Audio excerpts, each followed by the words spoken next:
Well, good afternoon and welcome back to the Little French Homestead. Thank you for coming back for part 2.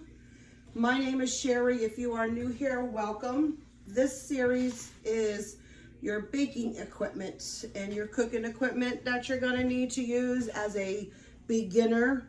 Like some of the things that you might need as you're starting off your new journey, whether you're going to college and you have maybe like your own apartment and you need some of the basics, or if you're not going to college and you're still starting on your own, this is some of the things that, us home cooks. Now just remember, I am not a professional chef in any way, shape, or form.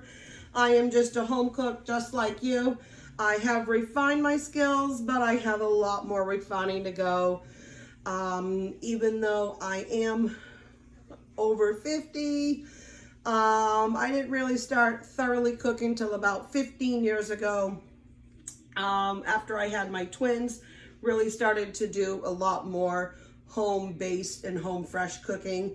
I am still new at all this and gathering all the information that I can. A chef's work is never done, okay? So as I was going over my list of what you should have for your kitchen utensils and other things, now I've want to show you the more of what other stuff you need to help yourself become a better cook in the kitchen. Now, these are just my personal items that I find for myself helpful. You may find other things in the kitchen that you may need differently, or other things that might help you out. But this is just a basic guideline of what I'd like to have. So I have some cling wrap. Nothing says wrapping something up and saving it for later better than cling wrap. I do like the fact that you can cut this here, but there are other ones where it's just the perforated edge. Be careful with those around your finger. Always some good heavy duty aluminum foil is always great as well. And parchment paper. This makes cleanup super easy. Helpful hint with your parchment paper: when you get the amount that you need, crumble it all up and then put it on your baking sheet. That makes it easier to lay flat and lay it out. And it's also a good way to get all the edges, especially if you're baking something. A good cooking sheet, baking sheet is also too very well. This one here is quite old, very well used and very well loved. I have 3 of these. Right now 2 of them are holding my garlic. My garlic I usually like to do in a food processor, chop it all up, scoop in an ice cream scoop into little balls, stick them in the freezer. They're called my little garlic pucks. I saw that on a previous YouTube channel and I absolutely love it. This is a little basket that you can use. So like if you're cooking like fried chicken and you want to go ahead and reheat it in the oven, this gives it a nice even distribute. I also like to use this, like if you're making cookies or something, to go ahead and help the airflow. You want to go ahead and have one of these. That is really good for you. Then I also have a couple of frying pans. I got a deep frying pan, a regular frying pan. These are essentials. I also have a smaller one that is, it came with this wonderful set. You've got a couple of sizes of quart pans. You've got, this is a 1.5 quart. This is a 3. And I want to say this is I can't even read it. This is probably maybe like a 5 quart on this one. You want to have some nice deep pans. That way when you go ahead and make any soups or any sauces, I use a lot of pasta in the house. You want to have good airflow. water flow all around everything. Great item on hand is a Dutch oven. These I usually make for your typical soups, for a really nice heavy bottom. This distributes your heat a lot evenly all around, but also too, you can bake in this. So a lot of people go ahead and do their sourdough bread or even just regular bread. You would put this in the oven, have it heat up to whatever temp that it needs to be, and then you put your bread in that. This makes a super conductor on all of those items. Let me slide you up a little bit more. I have a KitchenAid. Now you don't necessarily have to have a KitchenAid, but if you're doing a lot of baking or a lot of cooking, sometimes you might need to invest in one of these. These things are a big deal. Now, these other items over here, like the cookware and the bakeware in the Dutch oven, they have a range of prices. They can go anywhere between like a Walmart to spend like $10, $20, $30 on them. And they can go all the way up in the hundreds, thousands of even dollars. You know, you've got your Gordon Ramsay Hexclad, you have Maiden. I can't afford any of that right now. I'm sure some of you, if you can afford that, that's awesome. Tell me how they are. Link that down in the bottom. I would love to know. I don't have any of that right now. Can't afford it, but I am building up my my skills. And as you want to get a little bit better, stay away from Teflon though. Teflon comes off the hazardous, the toxic fumes and stuff. These are just non-stick, and those are really very well. So as I was saying, price-wise, these can be pretty pricey as well. These can be, you know, $300 or better, depending on like how many attachments you have with it. Now, I do have a few attachments with mine. I have a pasta attachment and a grinder, and that's the only two that I have so far. But they usually come with a whisk,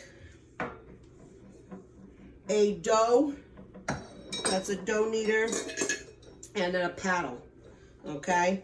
And your recipe will ask you or let you know which one that you're gonna need to use it for. And then this is where all the attachments come in. Oh, that's right, I have a shredder too, a cheese shredder. And all the attachments come, put it right in here, and then you just turn the machine on, and then it does its own thing. My second favorite thing is a spice grinder, but this is actually just a regular coffee grinder, but I use this for my spices, okay? Mostly my black pepper. So I'll get like some whole black peppercorns. I usually just get them over at Sam's Club. And then when I need them, I go ahead and put them in here. I turn them to very, very fine. So I hit the button a few times and I go ahead and do that. And then I have one of my mason jars I use for the cooking pepper. But then if I want something on top, so say like sometimes I'll have a salad. I like actually pepper on my salad. So this will be fresh ground. Even though that is fresh ground, I love it when I have two different types of peppers. And then whenever I need the whole pepper again, I can freshly ground it myself. And I find that that is a little bit more cost effective for me. And then you can also too use it for anything else. A lot of spices come whole, and you toast some of the spices, can be toasted, and that just brings out more of the aromatics and aroma once you toast them, and then you can grind them up. Some people will use that. Some people will use a mortar and pestle. It'll just be like a big ceramic bowl, and it has like this mortar that goes, and you just mix it all around, and then that is also very lovely. Let me bring you over here now. All right, so for your bowls, now I have a couple of different types of bowls. I have a metal bowl, I have glass, and I have plastic. Now I do know that some of the glass bowls, they do have lids, but I prefer my plastic bowls that I can put in the refrigerator if I need to with a lid on it. Sometimes I'll make a big batch of soup and I'll allow it to cool in here, and at least I can put a lid on it. Or sometimes I'll make a big bunch of salad and then I'll put the lid on that. And I actually will store then the salad up on the top shelf. That way it stays nice and cold and it can stay crispy. Many different bowls have many different uses. So you can mix in here. You can set up your what's called mise en place, which you can have all of your ingredients ready to go as you're going to go cook. We also have some of these bowls here. These are called ramekins. Actually, we usually have these ramekins as our cat bowls, but you can do these ramekins for your mise en place, cutting your vegetables, cutting any like your scallions or your green onions, and have those all set aside.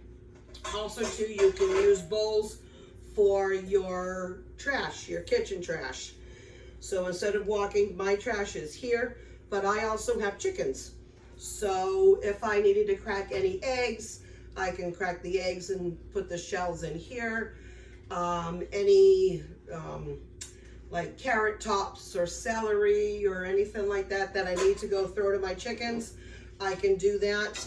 And then one of my children's, they will go ahead and take that bowl, bring it right outside, and that way you have all of your trash in one area. It is much easier to have everything have its own little purpose in the kitchen. Trust me, when you want to go ahead and cook and you have cleanup, you want to have as little cleanup as you do that. You want to kind of clean as you go as well. All right, so we have a food processor. So this food processor has many uses, but the big use that it has is for my garlic. So I will buy the whole garlic, I'll put it in here and mix it all up, but you can use this for anything and anything. Do make a lot of basil pesto. You can use it for that. It's always good to have one on hand. I have this one here and I have a smaller one, so you can have either kind at your home. I also have a blender. This is good to make obviously drinks, smoothies, anytime that you need to make like if you have any soups. And if you don't have an immersion blender, you can put it in here. My caution is though, is when you move everything in here to heat up, that's hot, that you move it into here. You always want to make sure that you're very, very careful. Throw a kitchen towel on it, or if you need to, let it cool for a few minutes before you blend it all up. You don't want that back spray. That'll really hurt you. Then you have your immersion blender. This here is a very handy kitchen tool. This should be like maybe like one of your must-haves. This is so easy to use. You just plug it in, and then any type of soups or mashed potatoes or anything like that, you can go ahead and immersion blend. It'll mash it up for you. Even though I do have, we all actually like lumps in our potatoes, so I do actually have a potato masher and I will hand mash it. But there are people that don't like that, so you can go ahead and use your immersion blender, and that'll get the work done a lot faster. We also then have your hand mixer. Now, one of my good friends that I like watching, she's got a cordless mixer, and that is super, super awesome. I don't have a cordless, but I actually don't use my mixer a lot, but you have then the attachments. And then the mixer, this is a Black & Decker. I've actually had this probably a good 10, maybe 15 years. You never know when you're gonna need a good mixer. So I always have it on hand, even though I may not always use it. All right, let's come up here for a couple of final ones. All right, so we've got our slow cooker. Okay, I love this baby. Now, I do have an Instapot as well, so you could pressure cook something in this. You can do saute, rice, anything in here, but you can also do that in here. But we also have a sous vide. Now, I've never used the sous vide. That is French for when you go ahead and seal up your, say for like fish, you want to drop it in your hot boiling water. It's going to keep it at the same temperature. So then that way that fish or the chicken or whatever you're cooking can stay at that consistent temperature. But I have never actually used it. But you can also hear proof. There is a lot of different items on here, but I haven't used them. I mostly use this for my slow cooker, and that way I can turn it on, I can set it, I can forget it. Now this one here is almost the same thing, but you can do yogurt, you can do rice in here, and it gives you, so you can do chili. I'll bring you over here in just a second. You can do chili, your meats and stuff. So this gives you also too a little bit more of a play. If you can only afford one of these items at your time frame, I would probably go ahead and then just do your slow cooker. Okay, you can do almost anything you want in your slow cooker. Your Instapot, you do need to really be careful with it, because if you are doing anything that needs to be pressurized, you want to make sure you really read your ingredients and your directions very thoroughly before you go ahead and do that. But these are some of the items that I really enjoy. Let me just bring you a little bit closer so you can go ahead and see this. I'm just going to take it off like this. This is how we do this. Okay. So you can see all of the buttons here. And all up over here. And I'll show you over here as well. Let me move that out of your way. There. Okay.